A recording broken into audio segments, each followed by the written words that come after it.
मला इथं थांबायचं आहे. मी रिक्वेस्ट करतोय, सगळ्यांनाच रिक्वेस्ट करतोय. मी चालू ठेवलाय मॅम.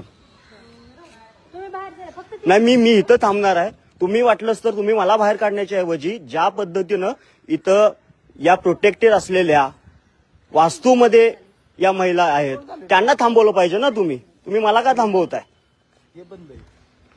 तुम्ही मला नाही थांबवायला पाहिजे.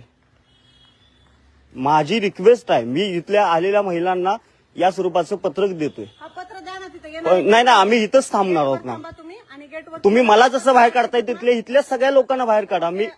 माझी अडचणच नाही, मी गेटवर जाईनच. पण माझ्यासोबत इथं असल्या असं कुठं सांगितलंय? असं कुठला राईट आहे का की तुम्ही इथंच थांबलं पाहिजे तिथंच थांबलं पाहिजे? आहे का असं काही?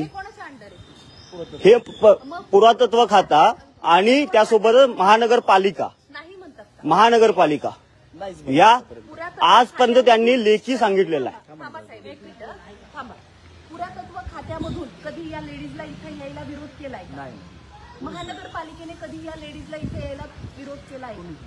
सर, हे केलेलं नाही आजपर्यंत एकदा सुद्धा विरोध. वारंवार विरोध झालेला आहे. परंपरा रूढी हे पहिल्यापासून चालत आली, त्यामुळे आजपर्यंत आपण कधी कुणाला अडवलं नाही. का अडवलं नाहीत? मग हे प्रोटेक्टेड असणाऱ्या या स्मारकामध्ये हे अडवलं नाहीत, ही तुमची चूक आहे ना सर. पहिल्यापासून चालू आहे, ही तुमची चूक आहे. हे अडवलं नाहीये ते चालू आहे. नाही काय पहिल्यापासून चालू आहे? पहिल्यापासून येतात वट सावित्रीची पौर्णिमा करायला. नाही, अर्थातच आमची तुम्हाला विनंती आहे की तुम्ही आमच्या सोबत यावं. अर्थातच आमची तीच भूमिका आहे. आमची तीच भूमिका आहे ताई. तुम्ही आमच्या सोबत असलं पाहिजे यासाठी की ज्या सावित्रीची माईनं आम्हाला शिकवलंय त्याच्या दारामध्ये अशा स्वरूपाची पूजा व्हायला नको. मुळातच हे आर्टिकल 14चं उल्लंघन आहे.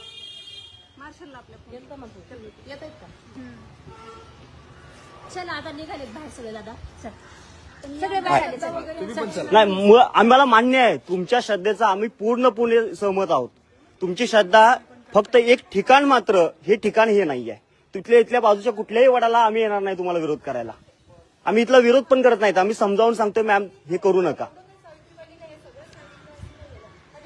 पूजा करू नका असं पण ते म्हणत नाहीत ना. अजिबातच म्हणत नाहीत. पण हे ठिकाण ते नाही आहे. हे ठिकाण ते नाही. आमचा विरोध फक्त ठिकाणाला आहे. आम्ही तुमच्या घरामध्ये इथं आलेल्या कुठल्याच गोष्टीला आम्ही विरोध करणार नाही आणि कधीच करणार नाही.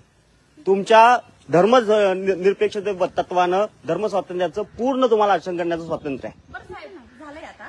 चालल्यात तुम्ही पण बाहेर चला, बाहेर तुम्ही बाहेर थांबा. चल. येस, मी माझी बॅग घेतो.